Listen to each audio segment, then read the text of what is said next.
3 giorni ci separano dalla tragedia, 2 dall'ultimo saluto a chi non è sopravvissuto agli eventi di sabato notte.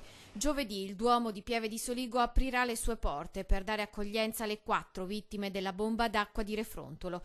I feretri di Fabrizio Bortoli, Maurizio Lot, Luciano Stella, Giannino Breda varcheranno la soglia di Santa Maria Assunta intorno alle 10, dopo la decisione dei familiari, presa in tarda serata, di annullare la camera ardente all'ospedale di Conegliano. Alle 15 i funerali in forma congiunta.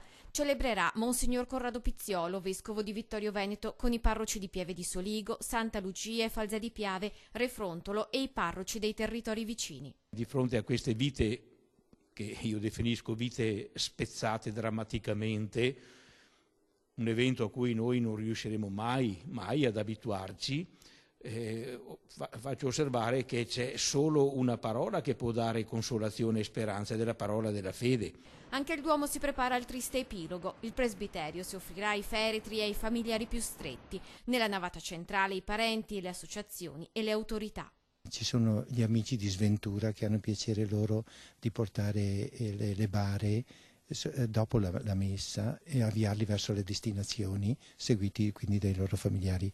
Verranno invece tolti i banchi laterali per permettere alla gente di prendere parte alla celebrazione, ma si sa già che il Duomo non basterà. Per questo il Comune sta predisponendo la proiezione dei funerali al Cinema Careni.